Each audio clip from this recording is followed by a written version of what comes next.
Salam alaikum les gens, Bassem Vinicius 69200, en espérant que ça va, que les choses se passent bien ou bien. Alors, il n'y a plus de vaccin, il n'y a plus de passe sanitaire dans toutes vos stories. Ça y est, c'est fini, c'est terminé. Ouais, c'est plus à la vibes, ils vont étouffer l'affaire et ils vont nous la ressortir en 2030. Ouais. Bon allez, tranquille, en attendant, on va faire un petit point.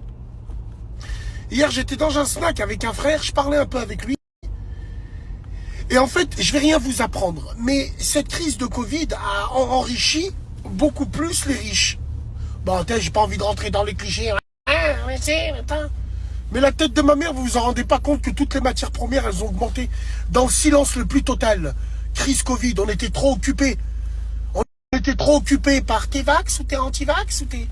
Et toutes les matières premières, le blé, ne serait-ce que le blé, il a explosé. Et il y en a même qui vont créer une pénurie. Ouais.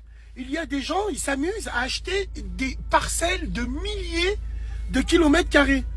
Des parcelles de blé. Ils vont les brûler. Et avec ça, ça va créer la pénurie. Donc ça va augmenter les prix. Donc en augmentant les prix, ça va enrichir les plus riches, évidemment. Et ça va faire consommer aussi. Parce que si le pauvre ne peut pas suivre, il va rentrer dans un système, tiens, de salaire unique, ou un truc comme ça, dans un système où ce salaire unique proposé par son entreprise, avant de lui proposer, on aura remboursé tous ses prêts, bien sûr. Salut, moi je suis un DRH, je vois que tu as des crédits, on s'est rapproché de la banque, on paye ton crédit, mais à la fin, tu n'as plus d'augmentation. À la fin, tu auras un salaire stable, tu auras un salaire bien posé, et tu ne te prendras plus la tête avec tous les prêts que tu as fait. Putain, je suis fou, je suis un barjot, en vrai, je suis un malade, je crois, non? Absolument. Ah bah ouais. Cette crise sanitaire, entre guillemets, voulue et préparée, est la condition sine qua non pour mettre le nouvel ordre mondial en place. Je te parle pas du nouveau gouvernement. Tu sais, les gens, ils vont dire gouvernement...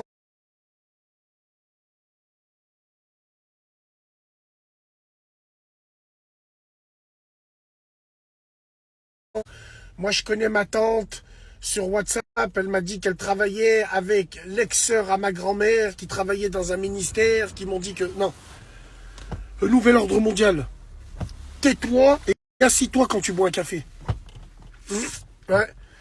Wallah l'azim, on n'est pas sorti de l'auberge. Et le truc, c'est qu'évidemment, on le sait que ça va disparaître aussi vite que c'est arrivé. Mais ça va pas disparaître pour longtemps. Vous inquiétez pas. Bientôt. Thanos dans Avengers 2030. Dans Avengers Thanos. Oh putain, comment ça se fait que... Ouais. Donc allez-y, profitez bien. Les matières premières, elles grimpent. Nous, on danse la Macarena. Eh bien, on n'a pas le choix de faire ça. On n'a pas le choix parce qu'on est des purs produits de consommation. Ouais, que vous le vouliez ou non. Ouais, après, tu peux t'acheter une conscience de manifestant en likant des statuts sur ton fauteuil en cuir. C'est la misère dans le monde. Ouais. On est tous des produits de consommation. Les Avengers des réseaux, si demain ils ont plus la Wi-Fi, il faut comment? Ouais, mais bon, ils combattent quand même. Ouais, bien sûr. Ouais, je suis un survivaliste. T'es un survivaliste où? Dans ton appartement? Avec chauffage au sol? Ouais, tranquille, je pense qu'il faut accepter notre sort. Prions Dieu. Faut accepter notre sort. Et faut se concentrer sur des choses, je pense, avec tous les défauts que j'ai, un peu plus divines. On n'est que de passage ici, j'ai pas envie de faire l'erri barba scratch et tout ce qui va avec, mais wallah, en vrai, je parle. Je pense que peut-être on est attaché à cette dunya, c'est pour ça qu'on réagit comme ça. Après, bien sûr, j'ai pas envie de faire le mec attaché à cette dunya, mais toi le premier, tu consommes, toi le premier, mais j'ai jamais dit le contraire. Je suis un pur produit de consommation, mais ça m'empêche pas de me rapprocher des vraies choses qui vont durer éternellement. Tu sais ce que c'est éternel? Est-ce que notre cerveau est capable de nous dire ce que c'est l'éternité ou l'infini? Notre cerveau est incapable. Donc on est dans la merde. Ah que oui, on est dans la merde, c'est l'aime.